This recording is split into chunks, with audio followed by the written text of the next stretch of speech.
As far as we know, it's the only home to life in the universe. Why? What is it that makes our planet so special? The answers are hidden deep in the Earth's past.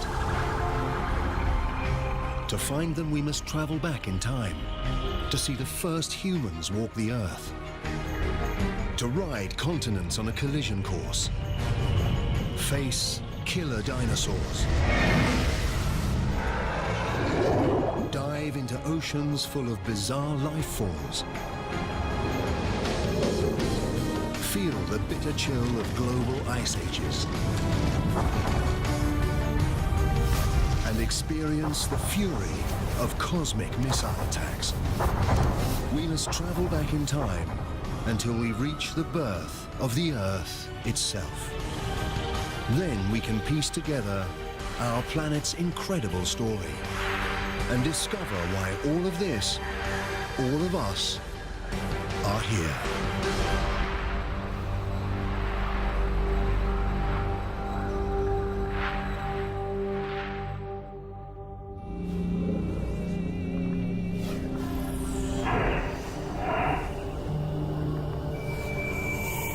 Our journey starts almost 5 billion years ago. But this can't be right. There's no sign of our beautiful blue planet. Just a newborn star, our sun, surrounded by all this dust. We've arrived too early, before the Earth has even formed.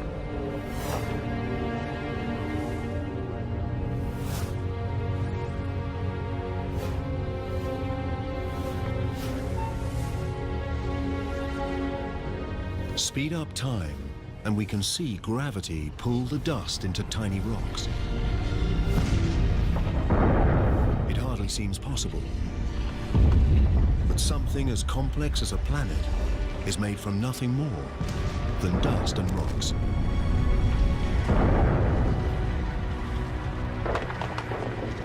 Over millions of years, gravity pulls these rocks together to form the Earth. One of at least 100 planets circling the sun.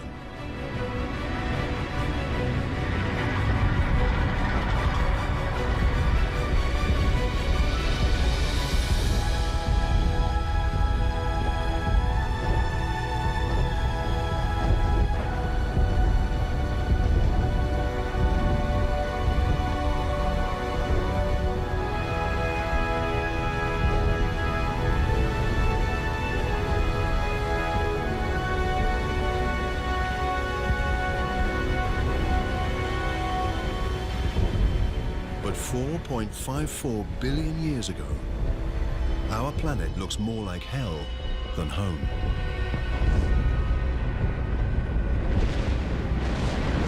Up close, the temperature is over 1200 degrees Celsius.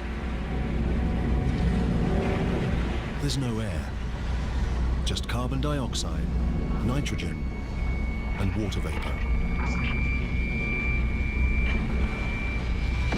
It's so hot, so toxic, that if we got any closer, we'd be incinerated and suffocated in seconds.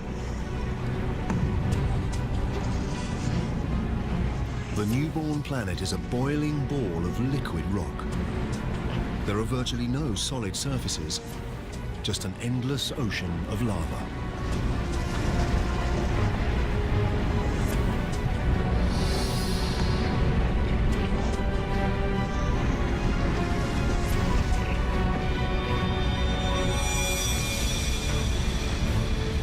A young planet called Theia is heading straight for us. It's the size of Mars, and it's traveling at nearly 15 kilometers a second, 20 times faster than a bullet.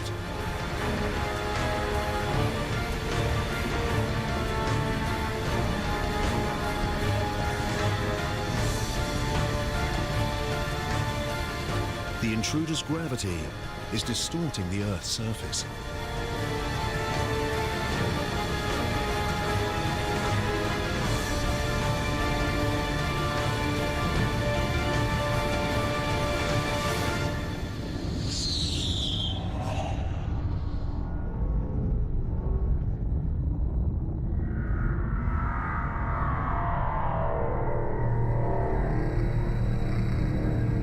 blast wave races out around the planet. It's as though both young planets turn to liquid. Trillions of tons of debris blast out into space.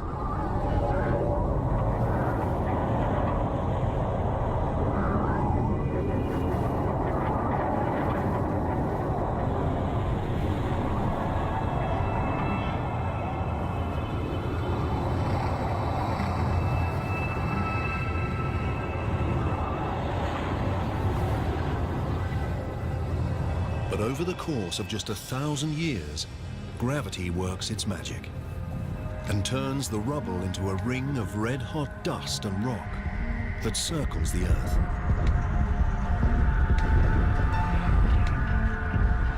And now, from this ring a ball forms, over 3,000 kilometers wide.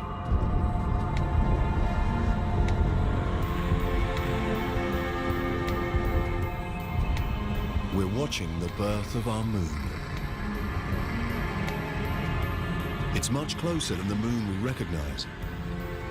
Just 22,000 kilometers away, instead of about 400,000 kilometers.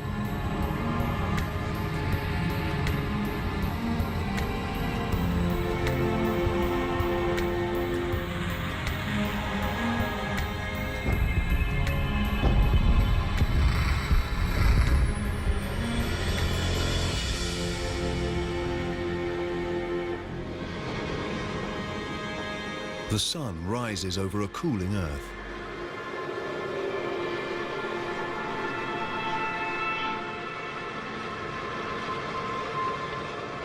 And sets just 3 hours after it rises.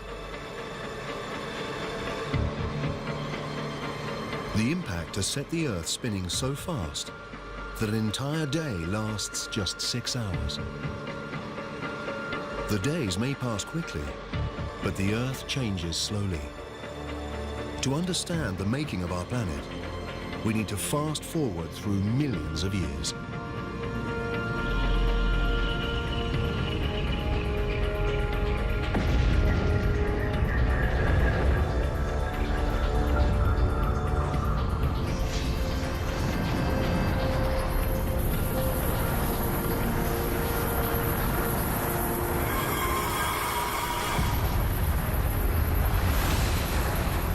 A hail of meteors.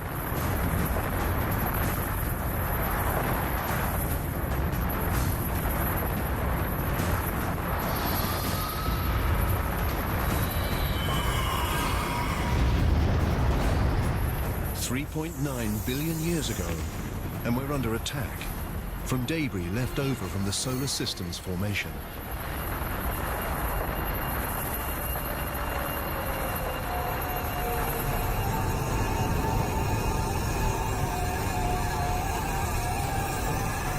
Look at these strange crystals inside the meteors. They look like grains of salt. The same salt you'd put on your French fries. And inside these, minute droplets of water.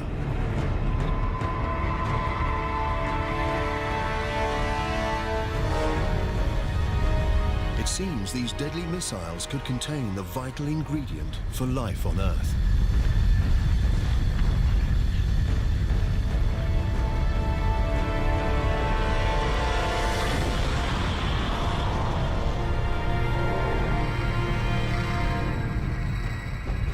There's only a small amount of water inside each meteorite.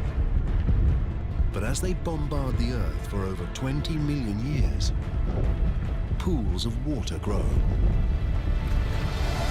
The water collects on solid ground. The Earth's core remains molten, but its surface has cooled to around 70 or 80 degrees, just enough to form a crust. In the future, we could swallow this water when we take a drink. Every sip, every puddle, every drop of water in every ocean is billions of years old. And it may have traveled millions of kilometers to reach us, carried inside a meteor.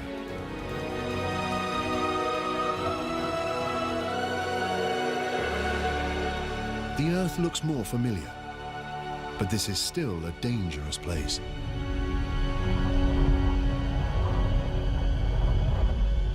This wind is as fast, perhaps faster than the most destructive hurricane.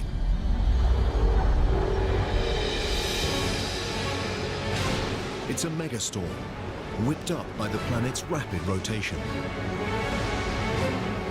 The moon is so close to Earth that its gravity is overwhelming. It creates huge tides that race across the planet's surface.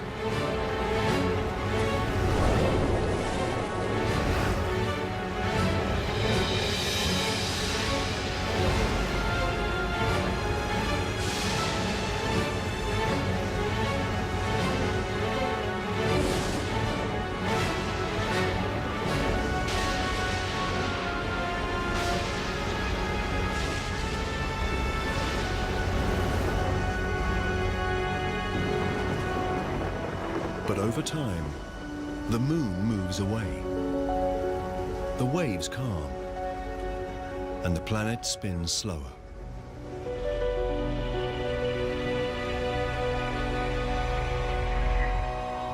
"700 million years after the planet's birth, life-giving water covers its surface.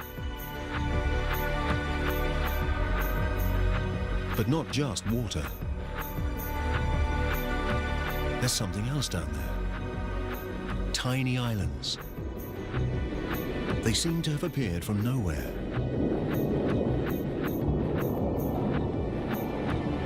Until molten rock bursts through the Earth's crust and rises up through the ocean. Over time, the lava cools and forms a volcanic island. This is how these islands formed. In the future, they will join together to form the first continents.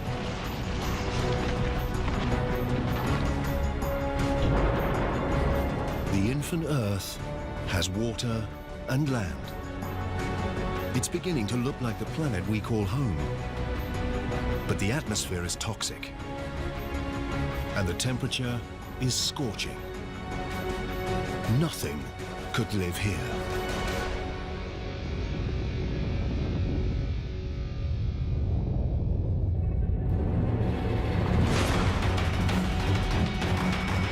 Meteors. They've been raining down since the planet's formation. But now, 3.8 billion years ago, the assault has entered a violent new phase. Something has disturbed the orbits of these meteorites.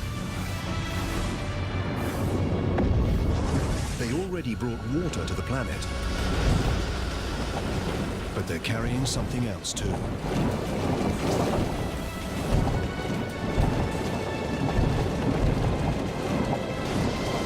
As the meteorites dissolve, they release their minerals and transport carbon and primitive proteins, amino acids, from outer space to the bottom of the ocean. It's dark. The sun's rays can't reach beyond 300 meters, and it's close to freezing.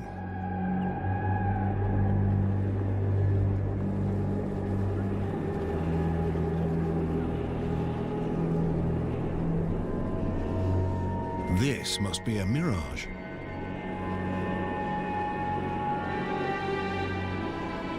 A city of underwater chimneys. It's not smoke. It's some kind of hot liquid. Seawater has seeped down into the Earth through cracks in the crust, getting hotter, collecting minerals and gases on the way. It's this potent mixture that's spewing back out into the ocean, building these towers. Add to this all those minerals and chemicals from the meteorites, and the water has become a chemical soup. It's impossible to know how or when, but somehow these chemicals have come together to create life. The water is now full of microscopic organisms. These single-celled bacteria are the earliest forms of life on Earth.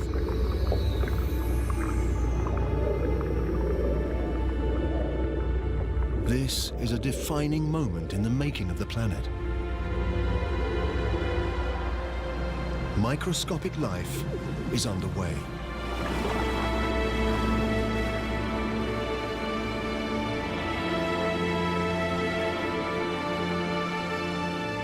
But then, for hundreds of millions of years, nothing changes. There's no progress. No evolutionary step forward. The only living things are single-celled bacteria. To find more complex life, we need to travel forwards through time to 3.5 billion years ago and a shallow ocean.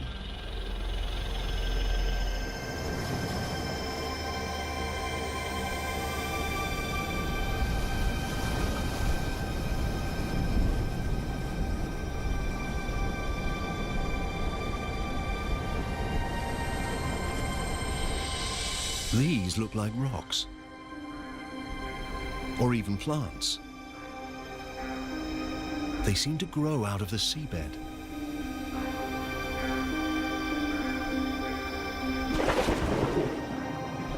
Each is a mountain of living bacteria, a colony called a stromatolite.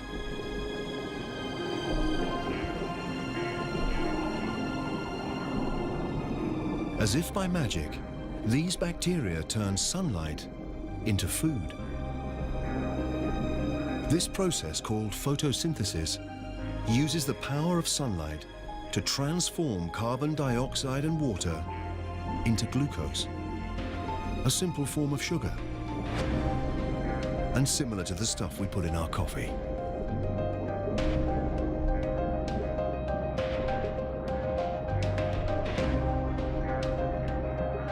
And this magical transformation releases a byproduct, a gas called oxygen. Underwater, the stromatolites slowly fill the oceans with oxygen.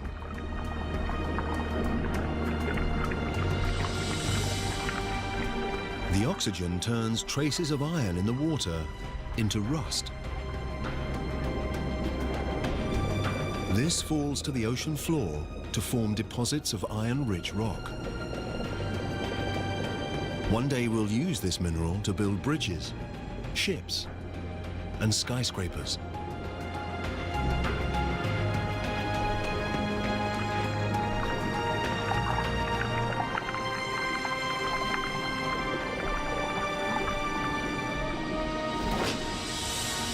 Above the waves, the oxygen transforms the atmosphere.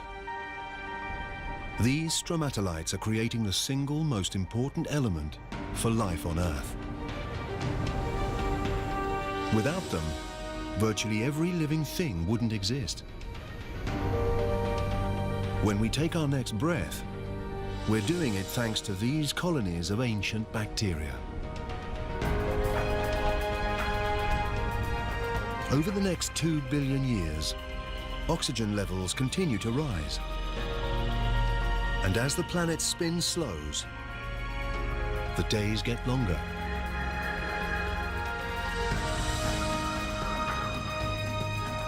Now they last at least 16 hours. We're discovering it takes a long time to make a planet. 1.5 billion years ago, 3 billion years after the planet's birth, and there's no complex life.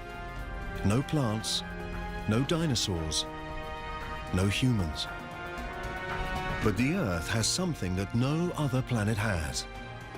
A force with the power to change everything.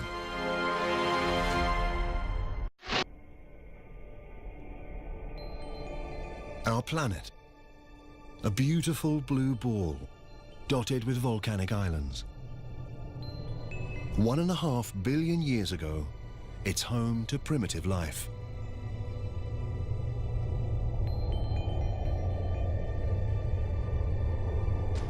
Over millions of years, we can see something is rearranging the islands. Hidden beneath the ocean, the Earth's crust has broken into vast plates. Deeper still, the Earth's core is at work. It's hotter than the surface of the sun. So hot, it generates movement in the rock beneath the crust.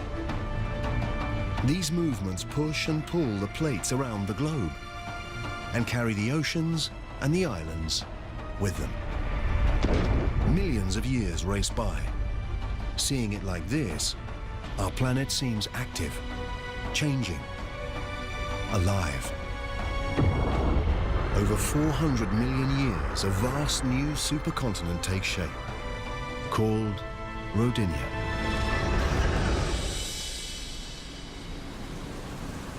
In the shallow waters around Rodinia, stromatolites have been working their magic for over 2 billion years, pumping oxygen into the atmosphere.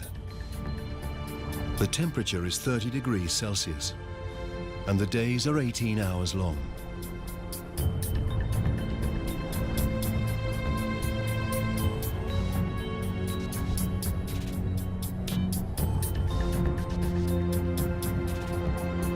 But this looks more like Mars than Earth.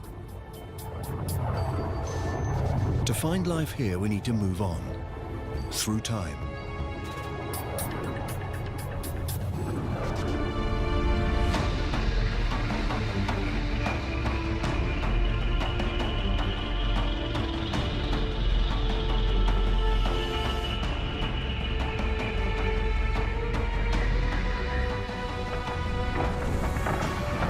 The state of Washington,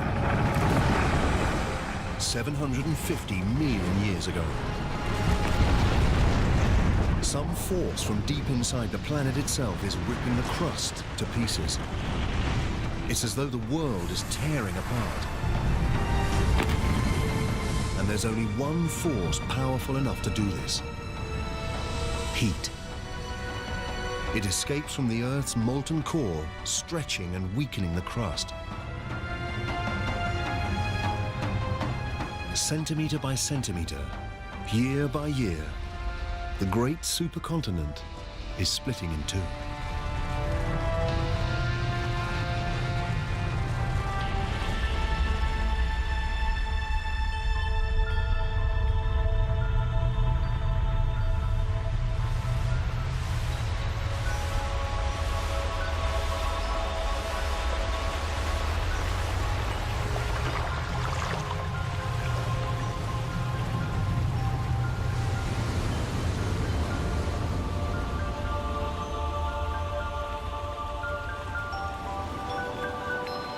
The intense geological activity has spawned a mass of volcanoes.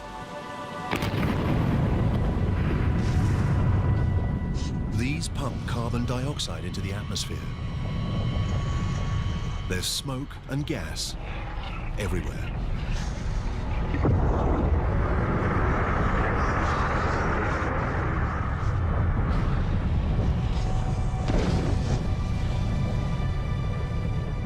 All that carbon dioxide mixes with water to make acid rain.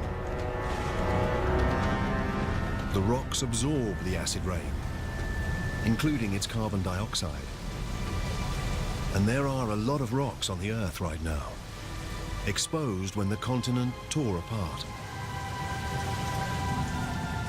So many that vast quantities of carbon dioxide are absorbed out of the atmosphere and locked up in the Earth's rocks.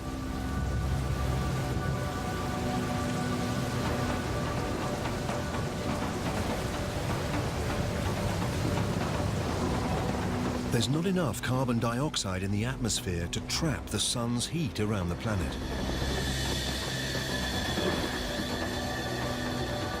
In just a few thousand years, the temperature plummets to around minus 50 degrees.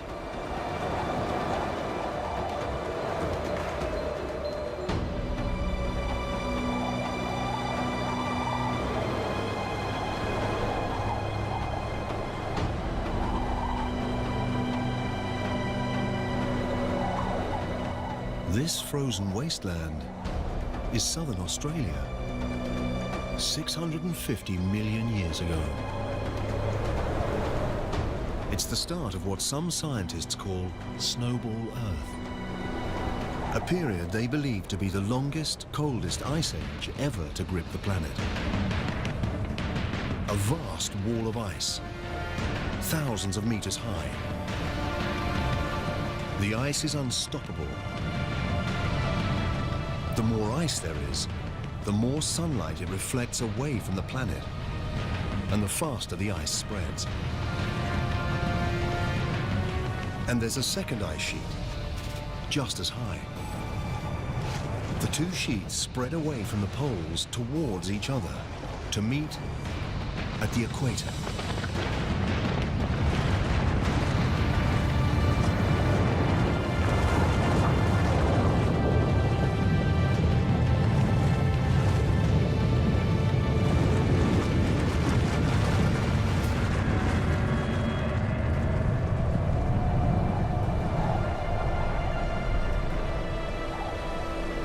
Now, an ice sheet up to 3 kilometers thick entombs the entire planet. First, the planet was a molten ball of fire. Now, it's a frozen ball of ice. Virtually all the sun's light and warmth reflects back into space.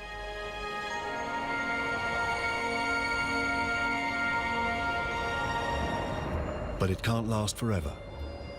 Something must release the Earth from this frozen prison.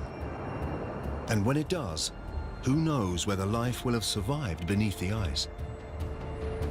The surface is frozen, but the core is still hotter than the sun's surface.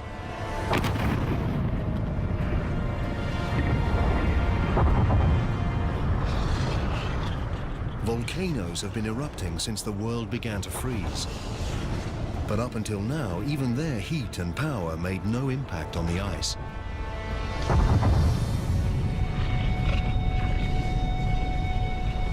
Volcanoes pump out billions of tons of carbon dioxide. Before the big freeze, the Earth's rocks absorbed most of the CO2. But now, with the rocks smothered in ice, there's nothing to absorb the gas. So it fills the atmosphere.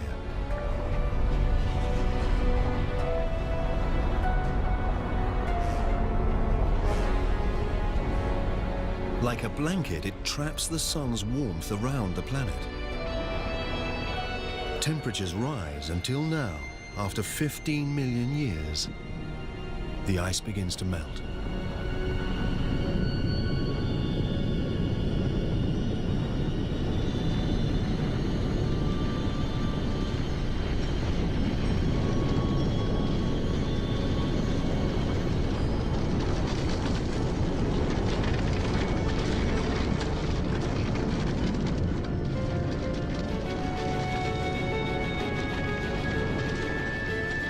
It's thought that during Snowball Earth, the ice pushed the crust down.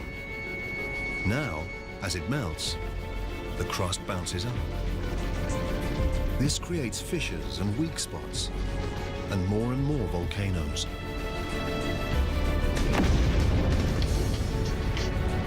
These volcanoes release more carbon dioxide and push the temperature up even higher.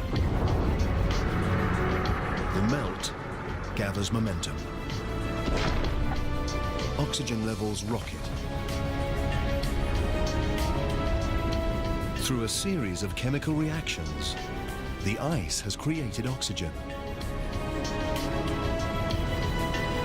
While the planet was frozen, the sun's ultraviolet rays reacted with water molecules in the ice to produce a chemical rich in oxygen. Hydrogen peroxide, the same chemical that bleaches hair.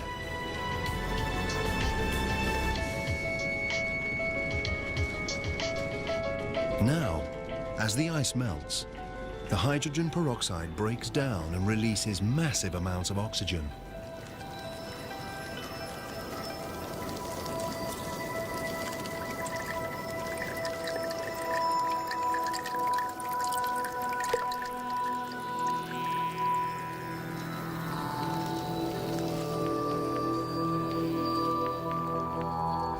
Earth is waking up.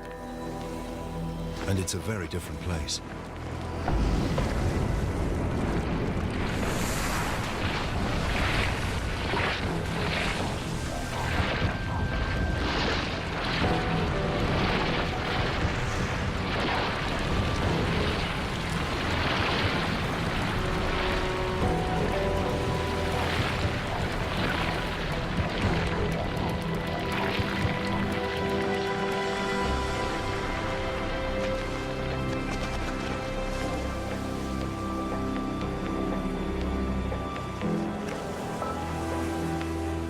Now, 600 million years ago, the atmosphere is warmer. It feels like a summer's day. And the days are about 22 hours long.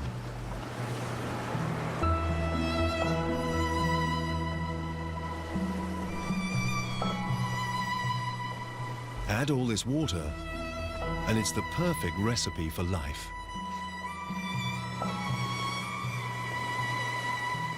Before Snowball Earth, primitive bacteria had emerged in the oceans. But surely they couldn't have survived an ice age 75 times longer than the entire span of human history. If something has survived, then our best chance of finding it is where we last saw life, in the ocean.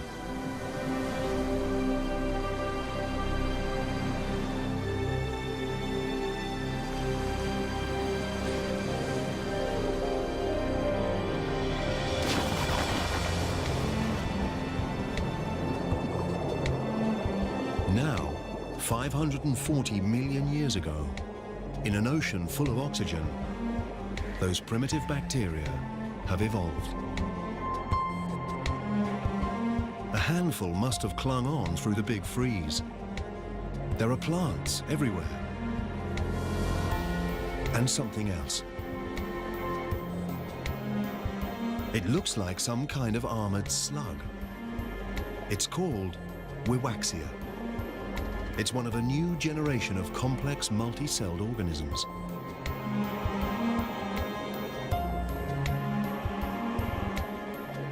We're entering one of the most dynamic periods in the Earth's story, the Cambrian explosion. Increased oxygen levels allow creatures to grow larger and develop bony skeletons. There are worms, sponges, and these. They're trilobites, distant relatives of insects, lobsters, even scorpions.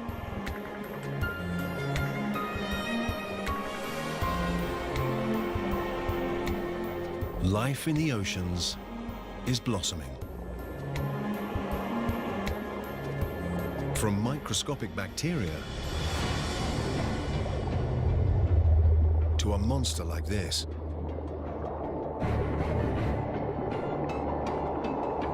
This is Anomalocaris.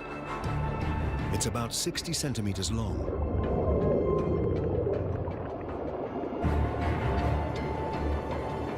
Look at its large eyes, its razor-sharp teeth and grasping limbs.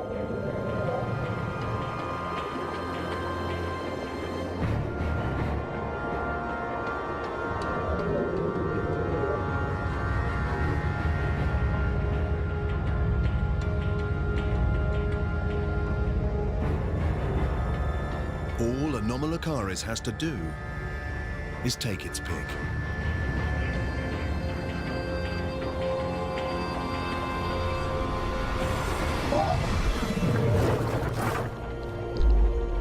The trilobite can't right itself. Its soft belly is exposed.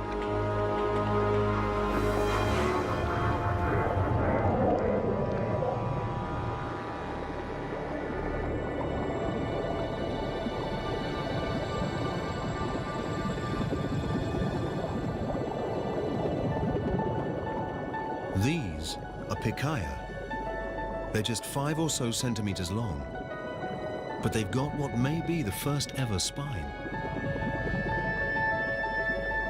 Over millions of years, this simple structure will evolve into the spine that keeps us standing erect.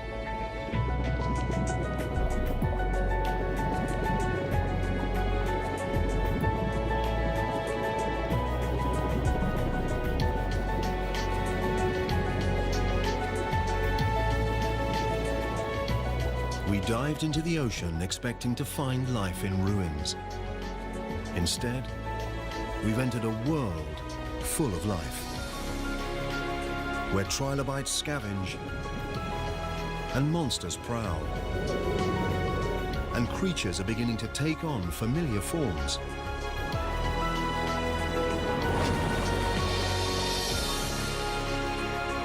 Beneath the waves, there are already tens of thousands of plant and animal species. The advance of life seems unstoppable.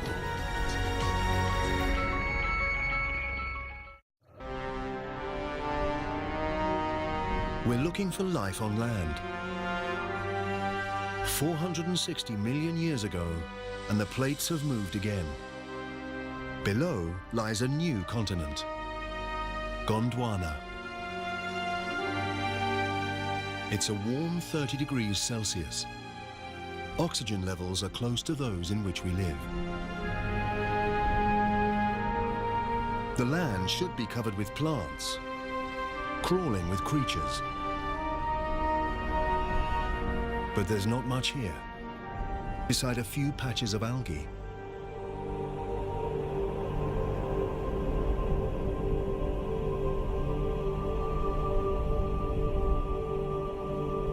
There's only one explanation. The sun. It blasts the surface with deadly radiation. The complex life we've seen in the ocean doesn't stand a chance on land.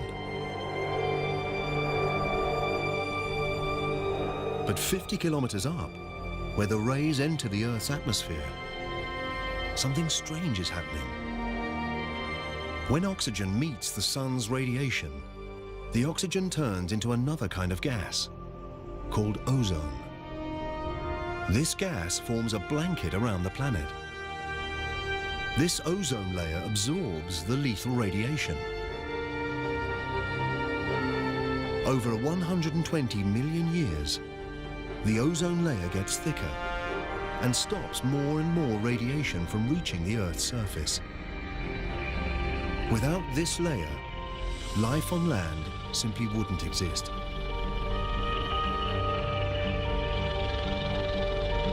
Now, shielded from radiation, life blossoms.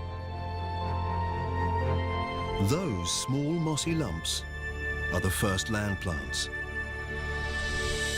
And they're pumping out even more oxygen. Levels soar.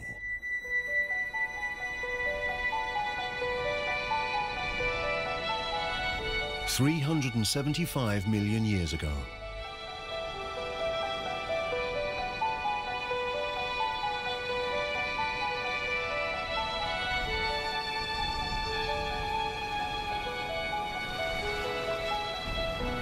There's something down there, in the water. It's moving, swimming.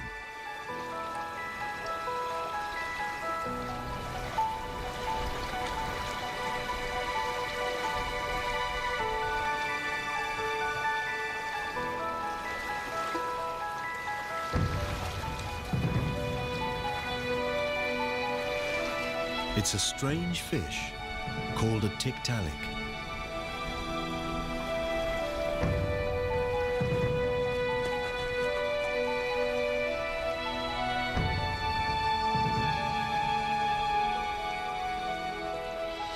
Its neck allows it to raise itself up.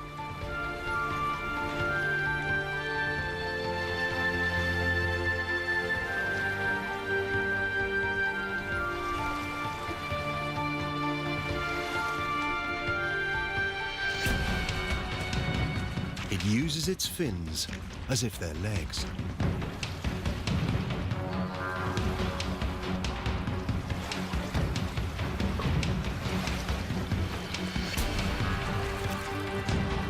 and moves out of the water, where plant life is exploding. Over 15 million years, these creatures called tetrapods evolve.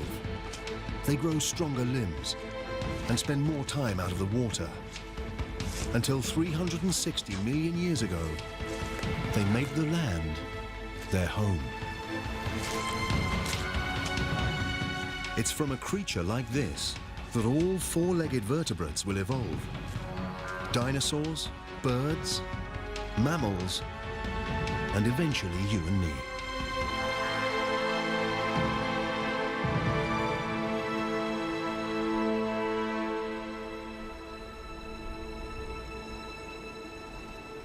Everywhere we look, there are mosses and ferns, some at least 30 meters tall.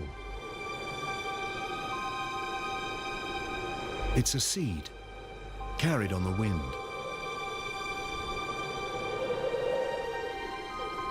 Until now, plants reproduced using spores, single-celled particles that need plenty of water to survive and grow.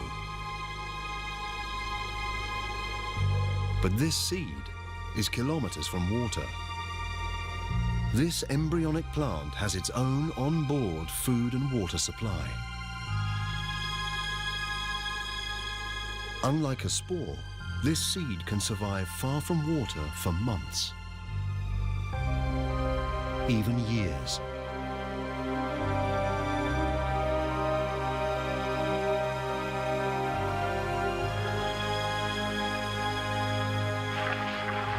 The humble seed spreads life across the planet.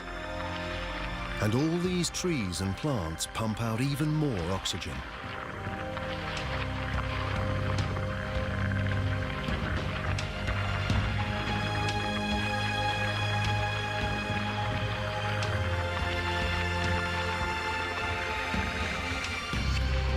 We could stand here and take a breath. We could live here right now.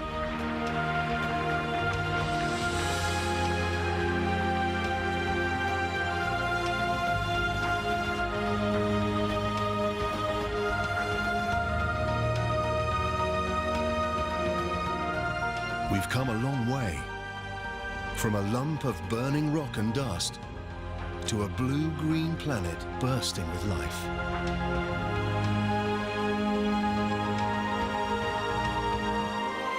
There are still no humans, but there are fish, plants, and this. It's a dragonfly. A dragonfly the size of an eagle. This giant is called Meganeura.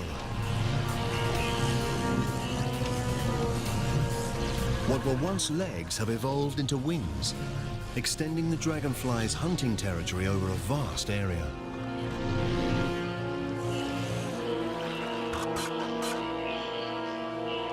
There are millipedes, spiders, all sorts of bugs down there.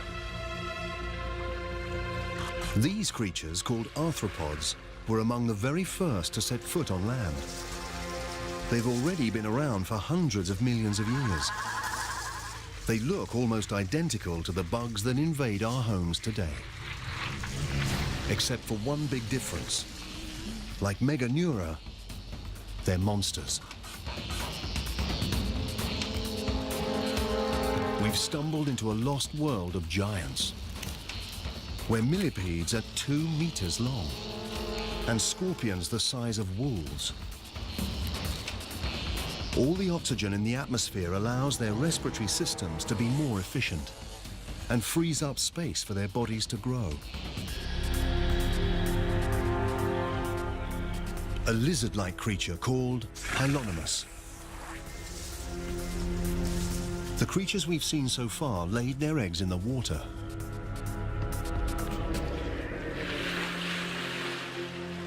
But these eggs contain all the water and nutrients the developing Hylonomus needs. The babies are growing in their own self-contained pond.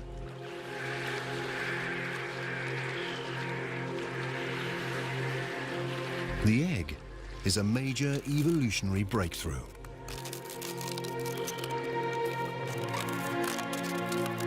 Now animals can leave the water behind and conquer the land.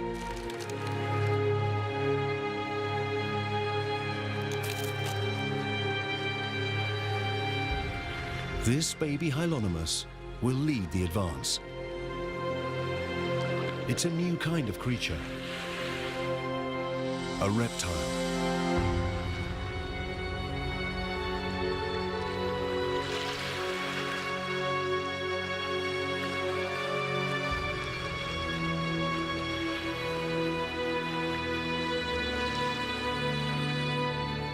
Inevitably, with life comes death.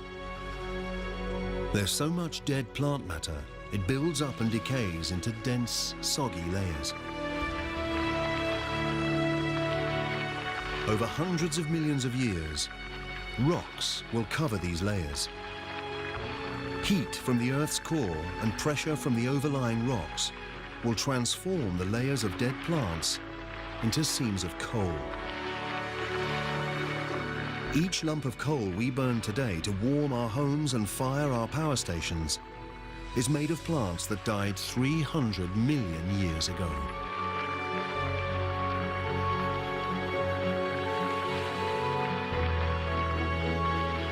Amidst the decay, hidden from sight, life is stirring.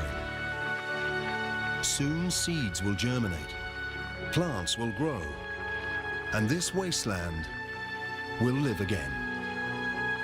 Life seems to have conquered the planet.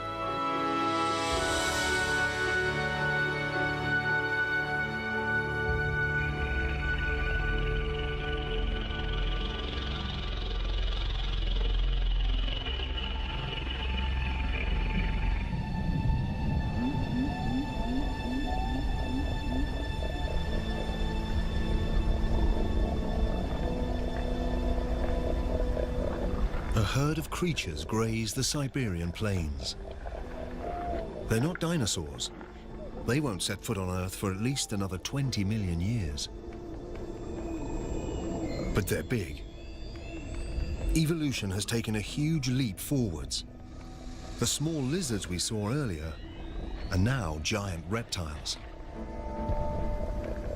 These are scutosaurs, the distant relatives of turtles. They're plant eaters. And if the plant eaters look this tough, the carnivores must be seriously mean.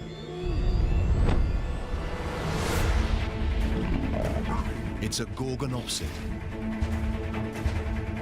a perfectly engineered prehistoric killing machine.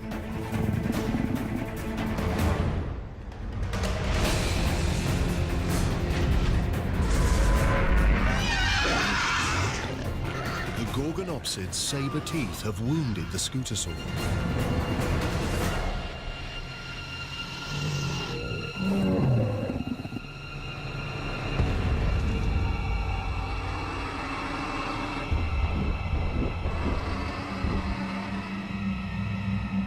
The predator is watching as its prey grows weak from blood loss.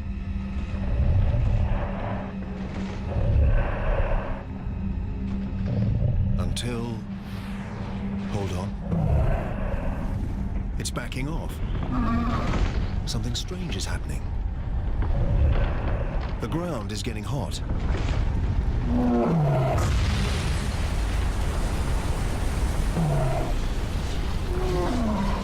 There must be enormous pressure beneath the surface.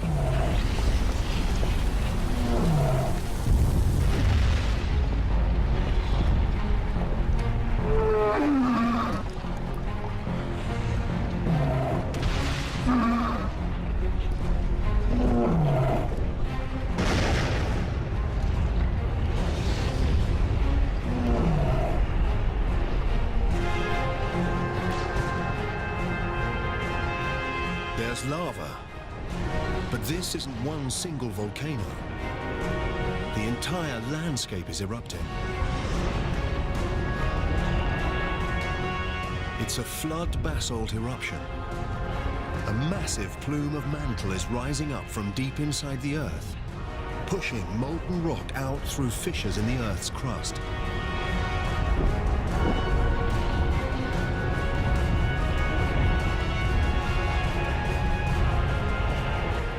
lush paradise is now a lifeless hell.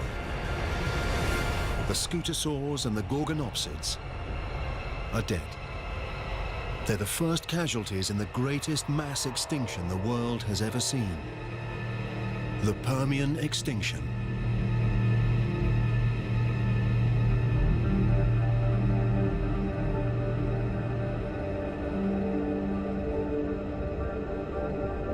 On the other side of the continent of Gondwana, it's as if nothing happened.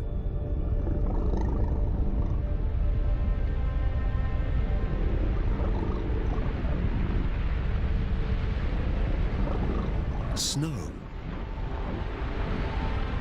But the temperature is about 20 degrees Celsius. It's not snow, it's ash. Fallout from the eruption some 16,000 kilometers away.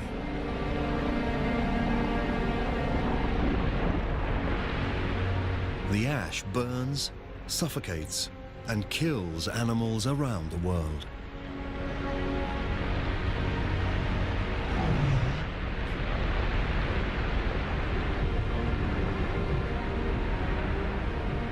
The atmosphere is full of sulfur dioxide from the eruptions.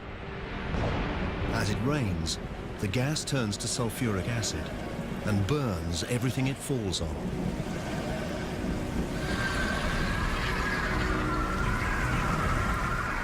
At first, it seemed like this was a local disaster, but now it's gone global.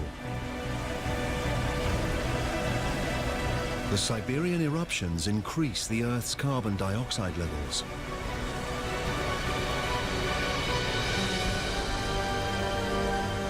The atmosphere gets hotter.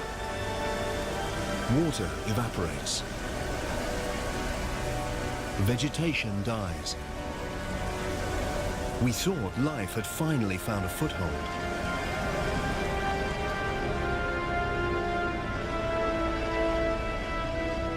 Now it looks like we were wrong.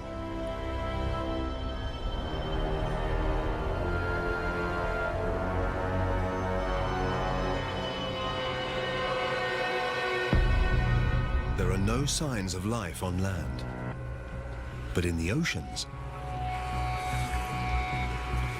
this can't be right. The oceans are turning pink.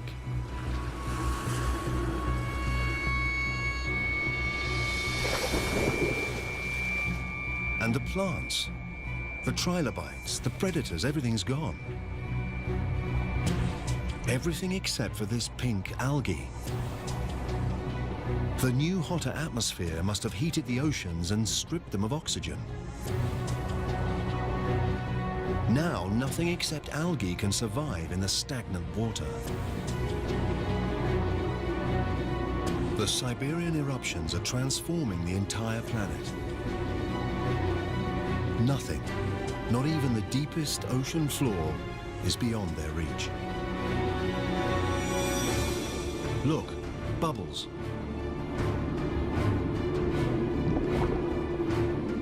But it's not oxygen, it's methane, escaping from vast pockets of methane gas beneath the seabed. Methane is a greenhouse gas, at least 20 times deadlier than carbon dioxide. Until now, the gas has been frozen, but as the sea temperature rises, the gas begins to melt.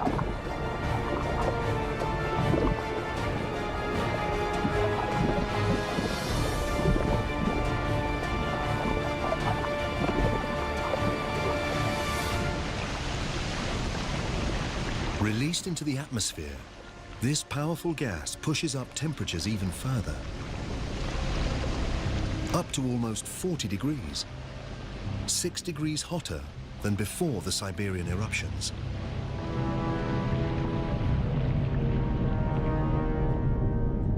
Now, even the creatures that have made it this far are doomed. It's 500,000 years since the eruptions first began. And all this time, for 500,000 years, the lava has been pouring out. By now, it covers an area the size of the United States, with a layer of molten rock nearly 6 kilometers deep.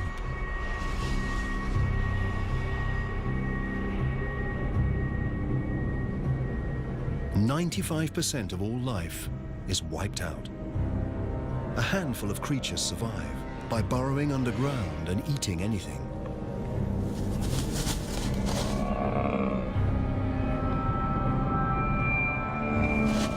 But everything else is dead.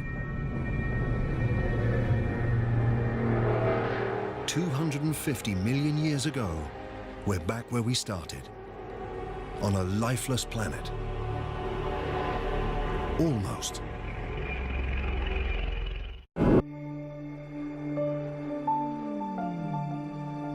It's 50 million years since virtually all life on Earth was wiped out, and the planet has been transformed.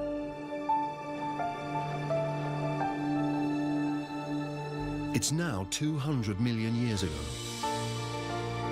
And there's just one supercontinent called Pangaea, stretching from pole to pole.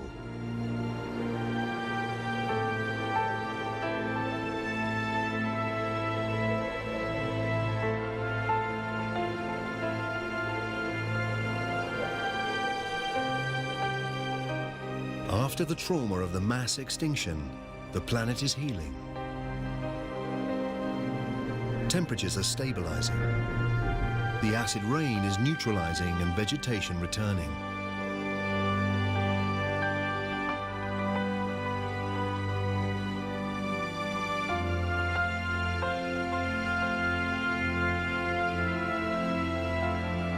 And with 95% of all life on Earth wiped out, the field is open for a new species to emerge. One that will dominate the planet like no other before or since.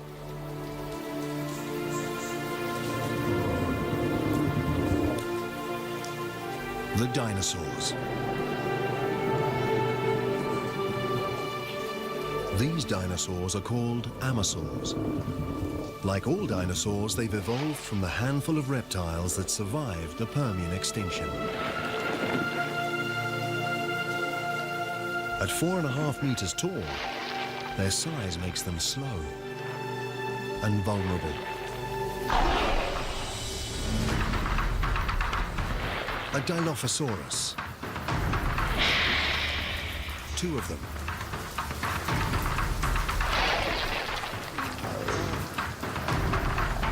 They're small and fast.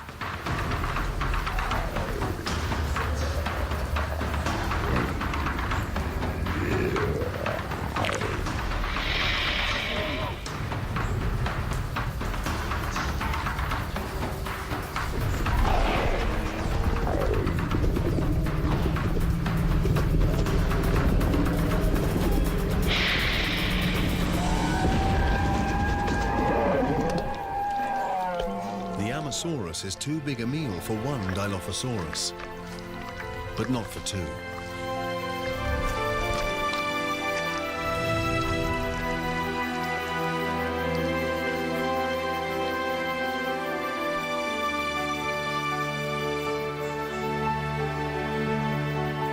The dinosaurs have repopulated the Earth, but no species can tame this restless, volatile planet.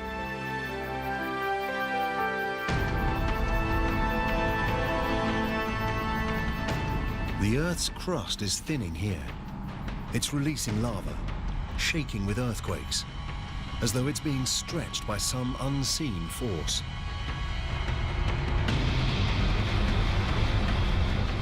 And the same thing is happening all the way down what will be North America's eastern seaboard.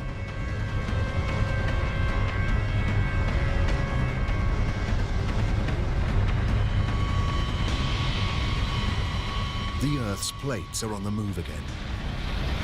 190 million years ago, the great supercontinent of Pangaea breaks up.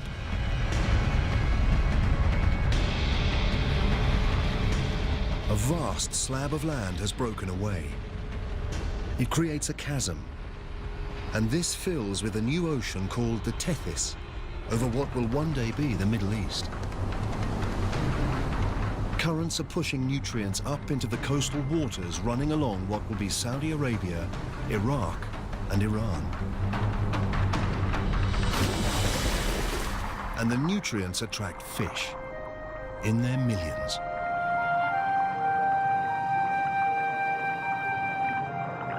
And with so much life, also comes death. Dead fish and plankton carpet the ocean floor.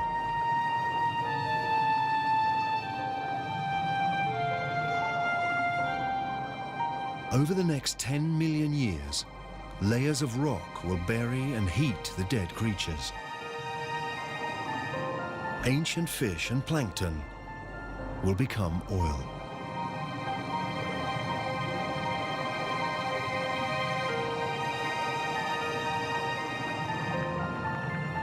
Every liter of fuel in our cars,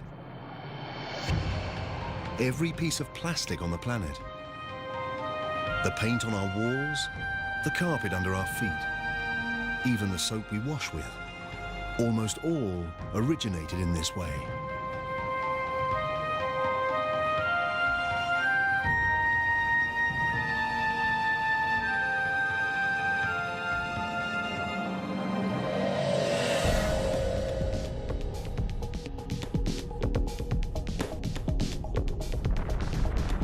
$180 million years ago. And further west, the North American plate is still moving away from the European and Asian plate. It happens slowly, at about 2.5 centimeters each year, the same speed as our fingernails grow. But hit fast forward, and a new ocean forms right beneath us, and new continents. Montreal moves away from Marrakesh, New York from West Africa. The world as we know it is taking shape. The chasm between the two continents fills to create a vast ocean, the Atlantic.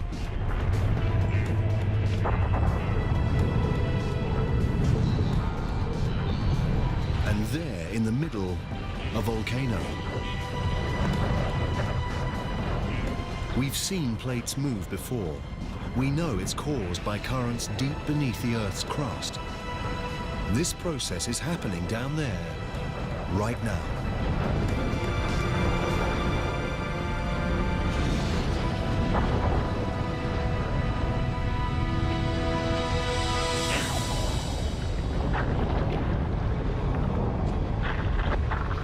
The entire sea floor has been torn in two and pushed up into a ridge of mountains and volcanoes. It's growing higher than the Himalayas and longer than the Rockies. The water's hot here. Molten lava is forcing its way out from deep inside the Earth. As the lava cools, it's creating a new range of volcanic mountains and new ocean floor. This is what's pushing the plates and Pangaea apart and rearranging our world.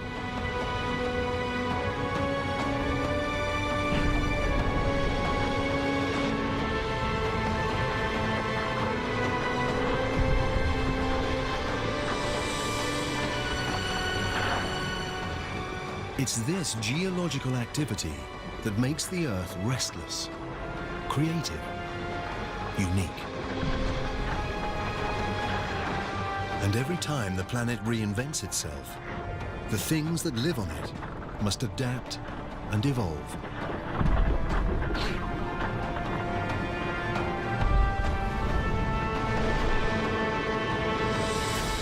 Things like these, they're ichthyosaurs. Their reptile ancestors lived on land, but as the planet changed, so did they. They grew fins and moved into the newly formed Atlantic Ocean.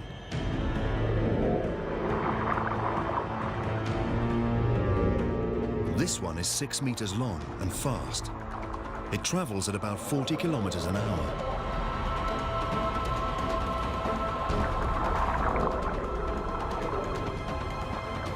It's the ocean's fastest creature, the most efficient predator, and it's ruled the Earth's oceans for 50 million years.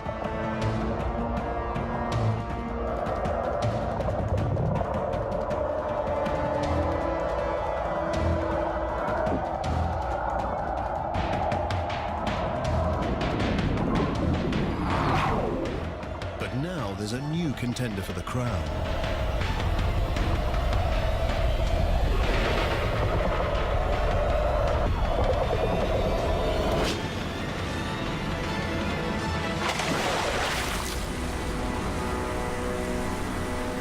A pliosaur. Longer than a bus, as heavy as a truck. Its jaws are immense, over 8 times more powerful than a great white shark's. And its teeth are 30 centimeters long.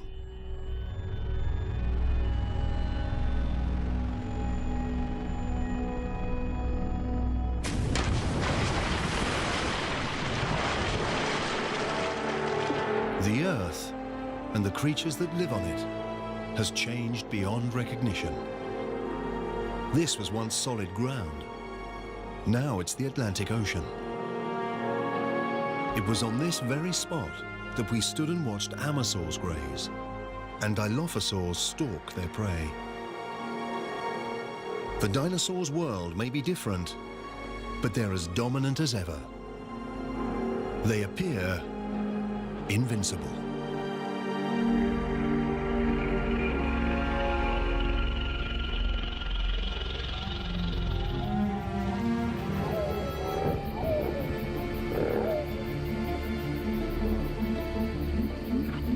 It's a shrew-like mammal, and it's evolved from the small number of mammals that survived the mass extinction 185 million years ago. It's also prey for the dinosaurs. This is why most mammals live in the trees or underground and venture out at night. Mammals are no threat to the dinosaurs.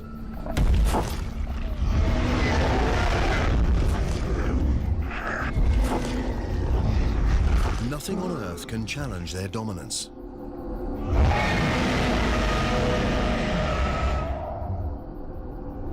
Nothing on Earth.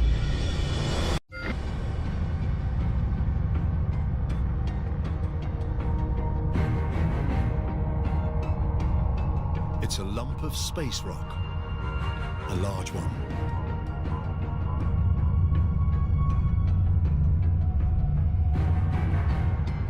This asteroid is about 10 kilometers across. Bigger than Mount Everest.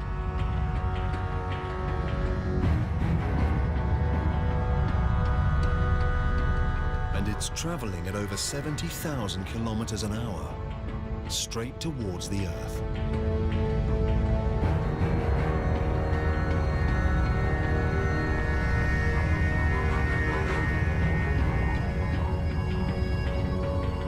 It's heading for the Gulf of Mexico, just off the Yucatan Peninsula.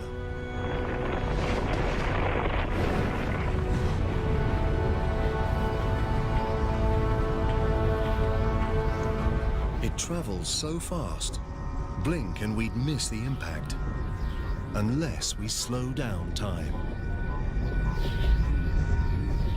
It's a split second that will change the world forever.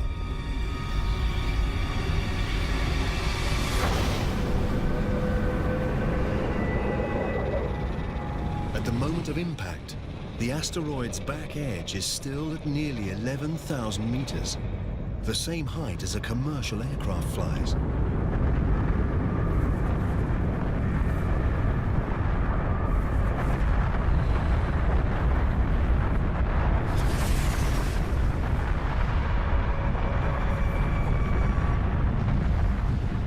The asteroid strikes with such immense force, it destroys everything it hits.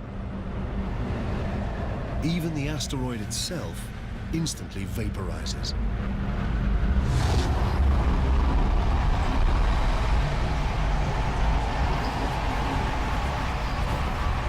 The impact unleashes the energy of millions of nuclear weapons.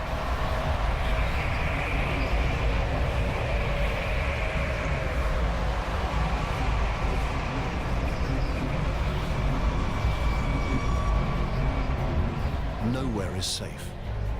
Not even way up here. Some of these boulders are as big as entire city blocks.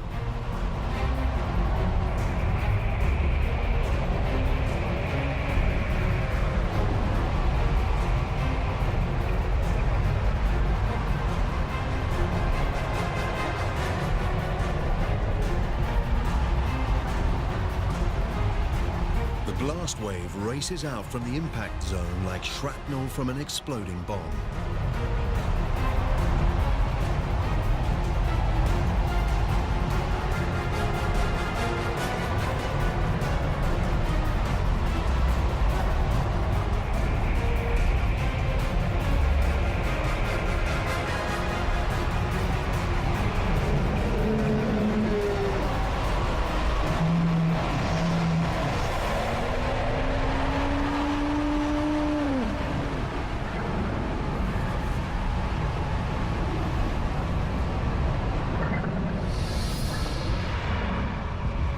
After impact, thousands of kilometers from where the asteroid struck, the Earth is under attack from every direction.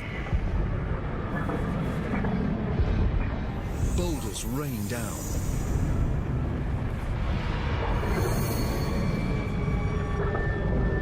Earthquakes shake the ground.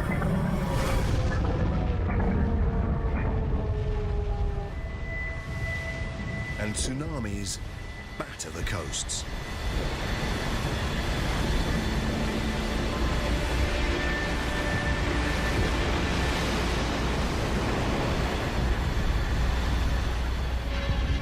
But the onslaught has only just begun. The plume of molten rock and dust spreads out and engulfs the planet. The entire sky is acting like a giant sun lamp.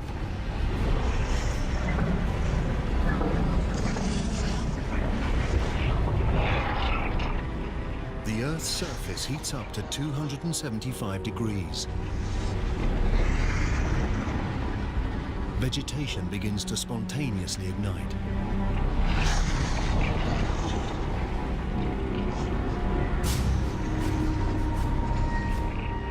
Even months after the impact, smoke and ash still block out the sun's rays. With less sunlight, plants die, and the animals that eat them starve. Against this onslaught, it's hard to see how anything can survive.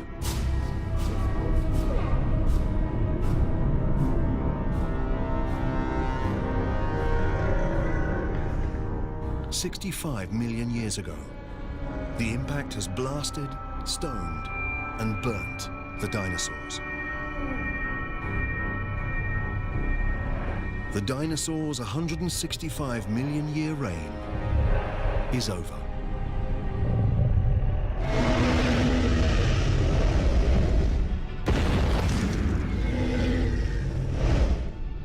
But the dinosaurs' demise is an opportunity for another species. Mammals. By living underground, they've avoided the heat and the fires. And by eating anything and everything, they thrive while more selective eaters die.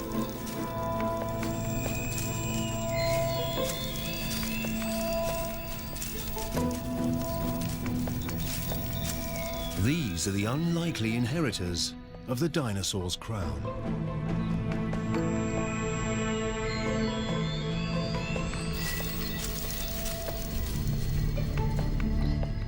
And as one story ends, another begins. With the dinosaurs out of the way, this could be our ancestors' chance.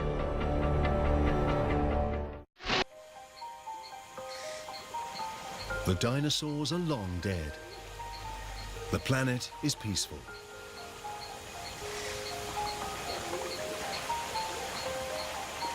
In this new world, our mammal ancestors are evolving.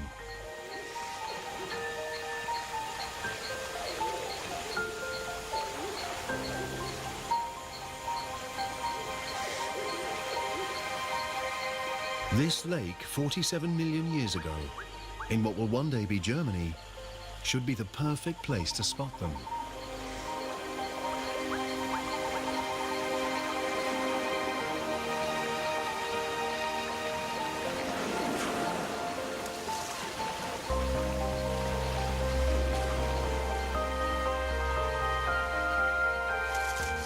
This isn't like the mammals we saw earlier.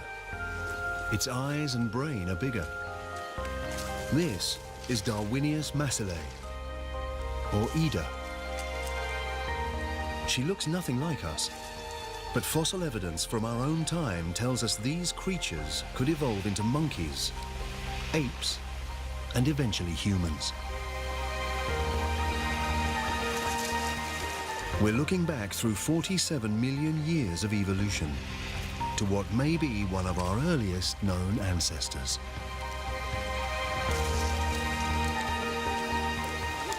The lake sits on a volcanic crater. It belches out noxious gas.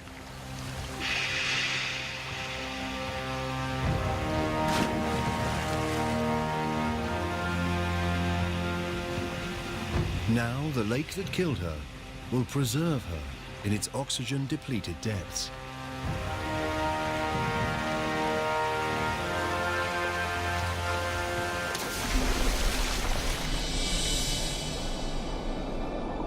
One day, when the water has gone and Ida is fossilized in stone, we will discover her and recognize in this primitive primate what could be the very beginning of our own story, the story of human life.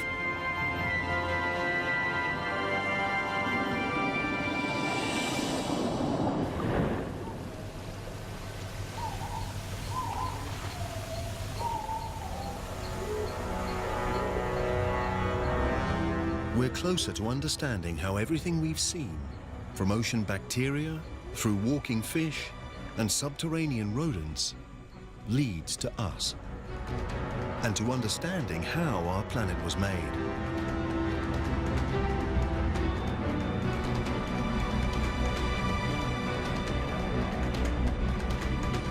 "47 million years ago, and the atmosphere is much like our own. The temperature is 24 degrees Celsius. And a day lasts just under 24 hours. The Earth we're looking at now is almost identical to the planet we call home. Almost.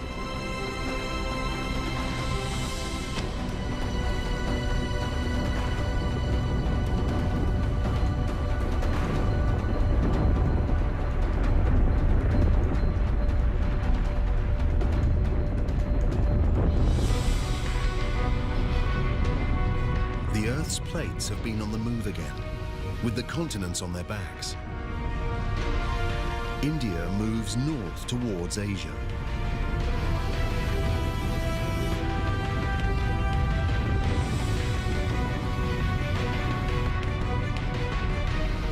The Indian and Asian plates are locked in a titanic struggle.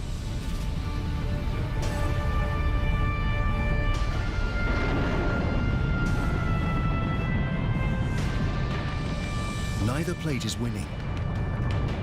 Both plates begin to buckle. What was once ocean floor contorts upwards along a 2,500 kilometer line.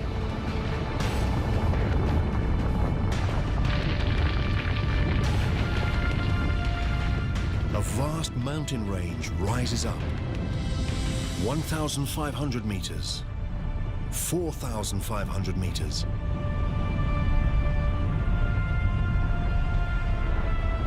Now over 8,000 meters.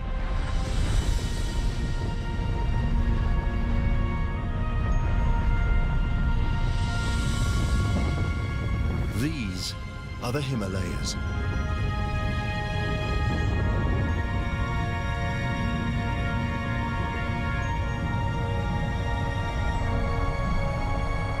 And there it is, the highest mountain of all, Mount Everest.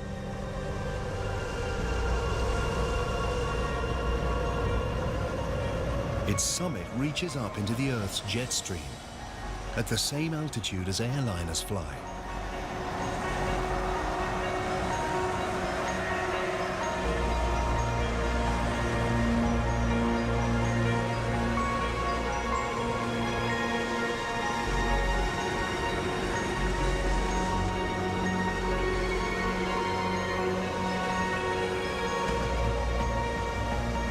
When the snow on the peaks melts, it feeds great rivers.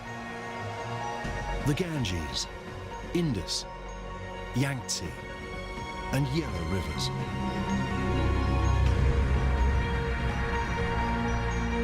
The Himalayas are like a vast water tower. One day, their rivers will supply water for almost half the world's population.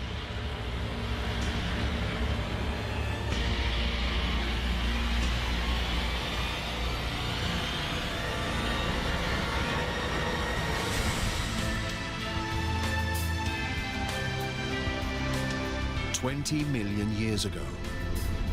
This is our planet, with every continent, every ocean, just as we know it. Except there's one thing missing. Us, the human race. For humans to evolve, something somewhere down there has to change.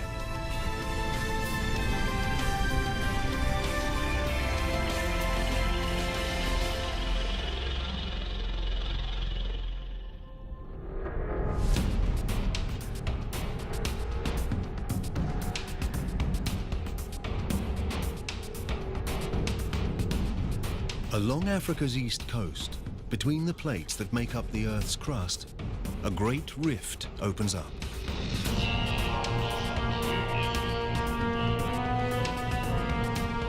The rift stretches nearly 6,000 kilometers.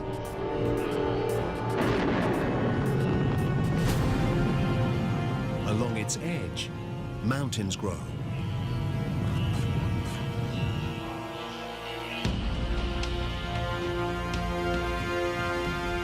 There. It looks like an ape, not a human. It might stay in these trees forever, but its world is changing.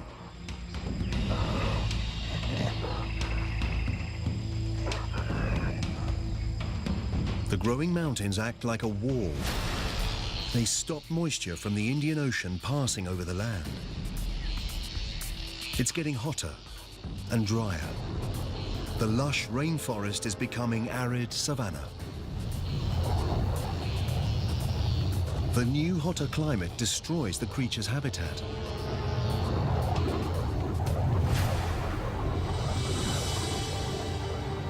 It forces them to search further afield for food, to stop dragging their knuckles on the floor like apes, to stand and walk on 2 feet. It's the most important step in the human story. This mountain range along Africa's east coast could be the reason we walk on 2 feet. It seems incredible. The random movement of 2 plates may have kick-started a chain of events that will lead to the first humans.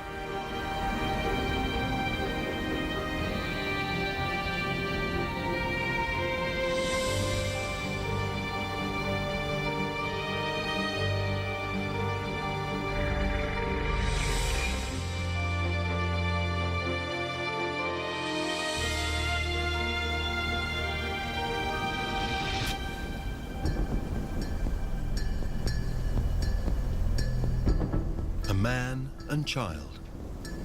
It could be a scene from our own time, but it's 1.5 million years ago.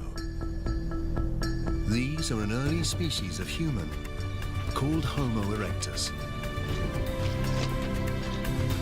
And these are the first footprints like our own. Civilizations past and present. Everyone that's ever lived. The greatest inventions, the most brilliant ideas. Human history, in all its complexity and splendor, begins here and now.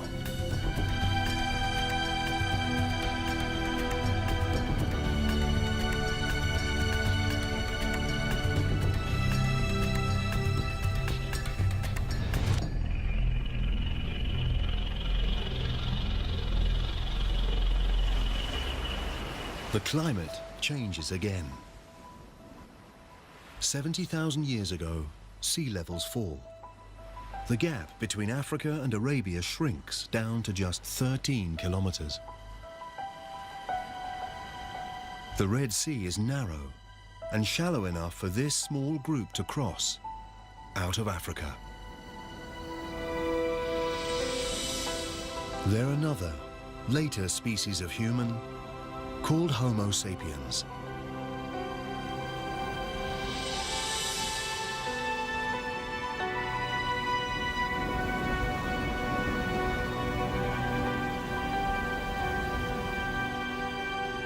They've made it across.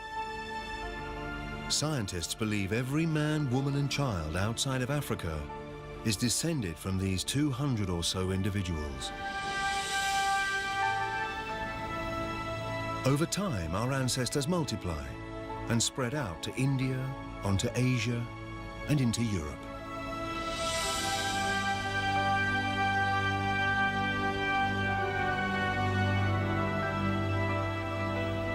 But while humans head north, a giant wall of ice travels south.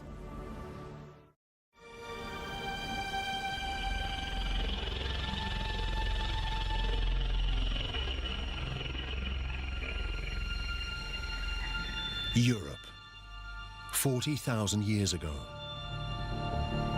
Our Homo sapiens ancestors are arriving, only to find a world that's changing fast. It's getting colder. It should be the height of summer, but the plants are frostbitten.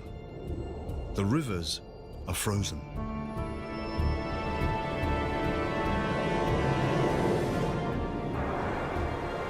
Natural changes in the Earth's orbit, CO2 levels, and the flow of warm water around the planet conspire to lower the Earth's temperature. The Earth and its inhabitants enter an ice age. Glaciers as high as skyscrapers creep over the northern hemisphere at 30 centimeters a day. Slow and powerful, they sculpt the landscape as they move over it, gouging out great depressions. The planet will never look the same again.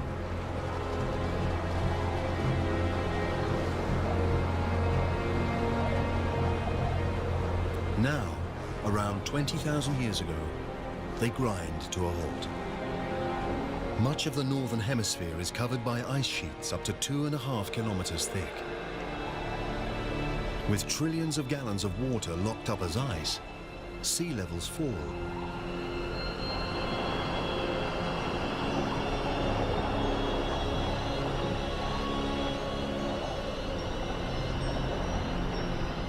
"20,000 years ago, a strip of land emerges from the ocean between Siberia and Alaska. It's a bridge between two vast continents, a gateway that takes humans from Asia to a new world, America. It's the last great continent to be colonized, the last great human migration. And somewhere down there are the first Americans.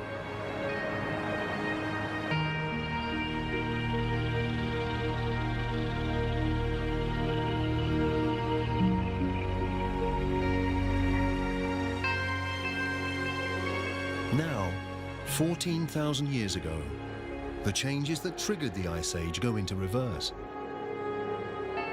As the ice retreats, it reveals a very different northern hemisphere.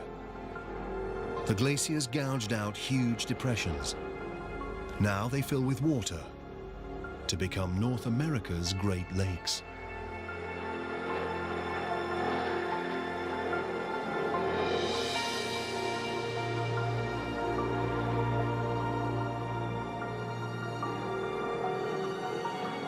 "6,000 years ago, the ice retreats back to the poles, to the Arctic and Antarctic.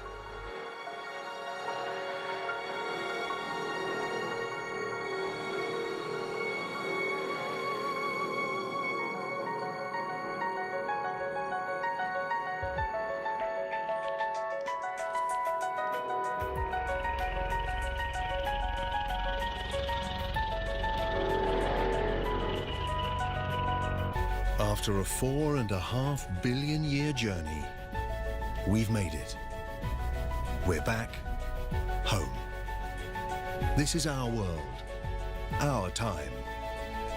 Now, for the first time, we can piece together our planet's incredible story. We can understand how and why everything we see around us is here today. From the skies above us to water, the essential ingredient for life.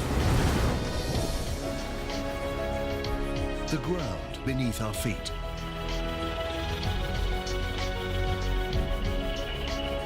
And finally, life.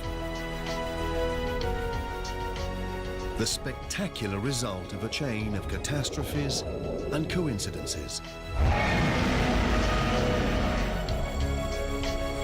Each triumph, each disaster is a step on the trail that leads to here.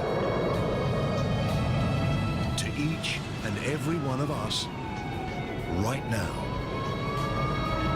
But Earth's story doesn't end here. A lot has happened, but there's more to come. The Earth will live for at least another 4.5 billion years. Everything we've seen on our journey is only half the story. Just imagine what wonders, what terrors, what strange creatures lie ahead for our restless, creative planet.